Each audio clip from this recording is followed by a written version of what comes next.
Hello, Serge here from the Backyard Driving Range. We have a question today from Ed Bulliano, and Ed says, Serge, played in a tournament last June and the fairways weren't yet totally filled in. The Bermuda grass was still growing in and very thin.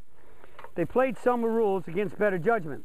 The ball had a tendency to lay slightly below the grass line. In other words, only 2/3 or maybe 4/5 of the ball was showing. Since I now am taking a more shallow divot, I found myself hitting it thin or more often hitting it heavy. Do you have a technique to remedy for that situation? Thanks. Okay, Ed, that's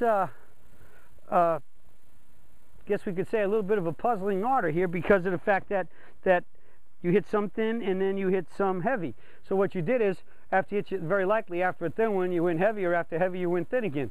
And so I think one of the very first things you could do is the ball's resting down just a little bit. I think the best thing to do would be maybe to place the ball, if this is your normal ball position, put it maybe about a half a ball back. That way you can hit it a little bit more descending blow. And then I think that when that happens, once you hit the ball at that point, as you hit it, and really make sure you're hitting, and you'll be hitting it a little bit sooner on the downswing, so you get a little steeper angle of attack on the ball, which means the club should go a little bit deeper.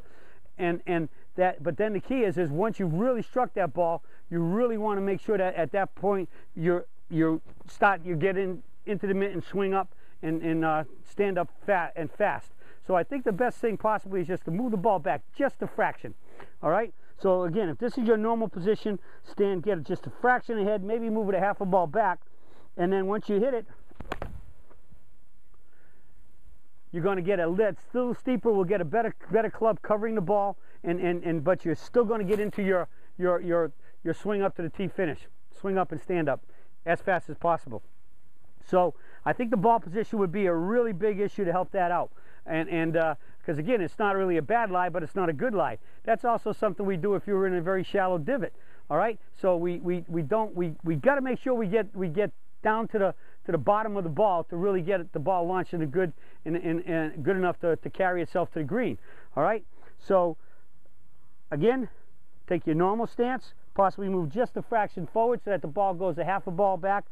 And again, you need to go out there and play with this, because ultimately, to be able to pull this shot off, you need to go to the range. And what better place on the range? Because if the range has any wear and tear, find a spot where you can get some of these lies and get out there and practice it. Remember, to be able to do things on the golf course, you first have to have practiced them and learned them here and find out what works best for you. Is it a half inch, or is it 3/4 of an inch, or an inch, or whatever? And then you can figure that you might have to vary that depending on the depth that the ball is so to speak, downward into the ground, or into, as I like to call it, cupped, like. All right, and so you have to fool with that, and the best place to learn it is on the driving range, and that should be easy with all those divots that are out there, to find some fairly shallow ones where the ball would still be down a little bit. So get in that position, and again, you might want to make sure that instead of being preloaded heavy right, you get just a little bit more neutral. Put the ball back and stay a little bit more neutral to make sure that the club will be coming down a little bit steeper into the ball. If you still stay preloaded heavy right, you still might be pretty much in the same situation. So get yourself more neutral to the ball, and just make sure you make your normal swing. You still catch it a little deeper because you put the ball back, but you still, after impact, should still have pretty much a regular shaped divot. You don't want to see the divot going down deeper into the ground. You still just got to get that ball back, catch it first, and make sure you swing up and you hit good shots out of those thin lies, so to speak. Okay? See if that works. Practice it on the range, and I'm sure you'll see improvement on the golf course when you get into any of those shallow lies. Okay? Well, that's it for the search for today, and I'll be talking to you all again soon.